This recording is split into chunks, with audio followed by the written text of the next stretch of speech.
আজকে তোমাদের সাথে শেয়ার করব উত্তরপাড়া বইমেলার ভিডিও। বইমেলা তো অনেক দিন আগেই হয়ে গেছে, চলো তোমাদের একটু ঘুরিয়ে দেখাই। এই বইমেলা আমাদের একদম বাড়ির সামনে হয়, ওই জন্য আমি একদিন অফিস থেকে ফিরেই বোনের সাথে ঘুরে এলাম। আর বইমেলাতে গিয়ে বইয়ের আগে চলে গেছি খাবারের জায়গায়। প্রথমে ফুচকা খেয়ে নিলাম, তারপর সোজা গেলাম স্প্রিং পটেটো খেতে।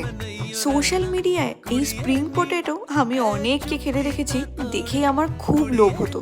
আজকে সুযোগ পেয়েছি, এই সুযোগ একদম হাতছাড়া করা যাবে না। বেশ টেস্টি ছিল কিন্তু। আর মেলা তো একটু দামটা বেশি, 50 টাকা নিয়েছিল, তাতেও মন ভরেনি। গেছিলাম আবার এগরোল খেতে, আমি আর বোন হাফ হাফ খেলাম। সেই এগরোলে একটা ডিমেরও বোধহয় হাফ ছিল। তারপর আমরা বইয়ের দোকানগুলোতে একটু ঘুরে দেখলাম, বেশ ভালো কালেকশন ছিল। আর মেলা মানেই তো চারদিক জমজমাট, দিনটা ভালোই কাটলো।